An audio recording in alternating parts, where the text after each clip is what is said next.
So maybe in the last couple minutes here, give us some final advice to budding entrepreneurs. And this is not age specific because I think, let's face it, we're in a really tough time. A lot of my friends who are in their, full stride of their careers, they are being furloughed, let go. These are tough times, and they're having to reboot, restart. And maybe people coming out of college or whatnot are not really optimistic about the future, but give them some advice about starting down this entrepreneur path with it. What should they be looking out for? What should they expect? Yeah. Well, I think one of the most important things to think about in the beginning of our careers is that we're going to have this default desire to focus on whatever is in the headlines, whatever is cool, the coolest company that's on the cover of Fast Company or Wired magazine, the coolest technologies that everyone's talking about. We're going to want to build our network with the most important people that we think are being written about or that are, the most respected in our industry. And there's this but you're not, on your own doing that. Everyone is doing that. And I just and then when it comes to choosing jobs or choosing choices or choosing the people to focus on building a relationship with, what I always like to remind myself that great opportunities never have great opportunity in the subject line. And so in some ways, we should see it as a negative signal if something is so clearly a great opportunity because everyone's talking about it.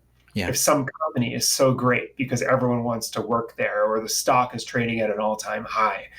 Instead, try to tune into your inner curiosities and the contrarian view on the things that you think are popular that no one's talking about.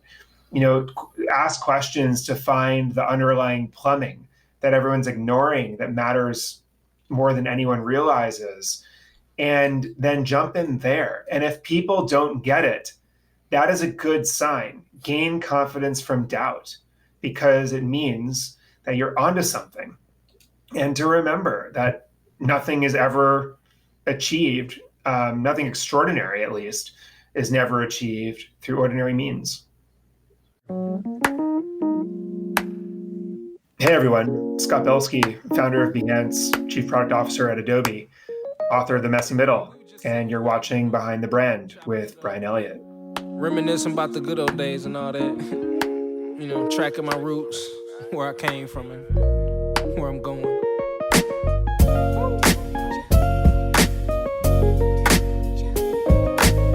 But like I say, man, always said it. It's not about the destination. It's all about the journey. Ain't nothing changed but the weather. The dangling carrot it hang from the rear view. Your dreams in the past ain't no way. I think one question everyone has is, how long do you give this great idea with quotes until you cut bait? You might be right in the thick of it.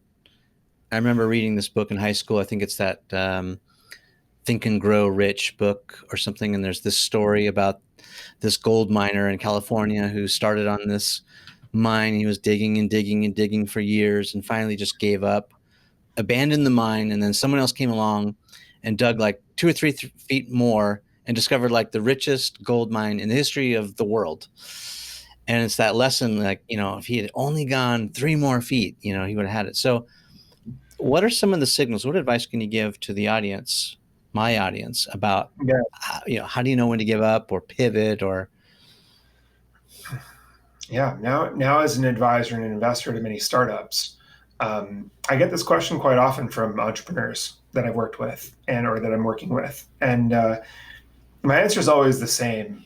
When you set out on something that, doesn't exist yet, you're doing so based on a sense of conviction that is somewhat naive.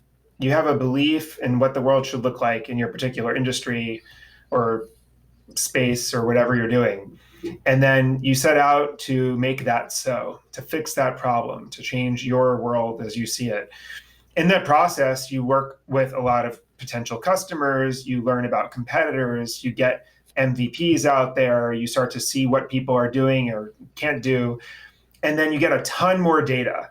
And as you continue in this journey, that data will either give you more or less conviction in that end state that you imagine, the way you think the world should be. Yeah. What I advise people is to tune into, forget whether there's product market fit or anything of that nature, whether it's really working in the market or whether you're generating revenue. Forget that for a moment and ask yourself a simple question. Based on all you know now, do you have more or less conviction in that end state? If you have less conviction, if you've learned all these truths that you didn't know when you were in that naive kind of ignorance is bliss moment at the start, then you should quit and try something else. Yeah. But if you have more conviction based on all this data you've accumulated, even if you're still, struggling and in that very messy middle and totally, struggling, it's par for the course. I mean, you're just in the messy middle. You've got to stick with it long enough to figure it out, which is, by the way, one of the competitive advantages, perhaps the greatest competitive advantage of the successful teams that I know, is that they just stuck together long enough to let strategy be nourished by patience. Yeah. I mean, several icons come to mind, Bezos, all those years he was unprofitable, and, all of them, look at Elon is doing his thing right now, right? Where everyone's questioning his judgment. Well, can he run 3 companies? Can he change the auto industry? There's a lot of examples of, maybe even the jury's still out, but, and I'm glad you mentioned MVP, minimum viable product. I think that's the acronym, right? And I think it's a really good, and it's worth underscoring and saying again, restating, which is when you know your MVP, or another way to say it is when you know really what you have to make in order to keep living, that makes the decision a lot easier. Because I think, this show's a great example. Like, if you look at all the other shows in my space that you could call my competitors, they were all basically started by people who were millionaires and then decided, you know what, I have something to say and I want to start a podcast or a series.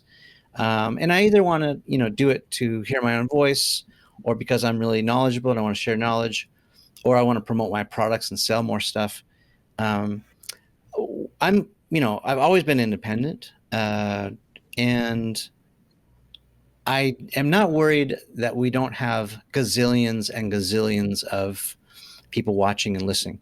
I just need the right amount of people, right? And so I know what that MVP mark is, that budget mark, what we need to make or spend or not spend. And that's my metric. And folded into that also is what you said, like conviction-wise, I call it ROJ, or return on joy. It still lights me up to do this every single day, even though I've been doing it for a decade now. And that's how I know that I'm on the right course. So I appreciate you saying that.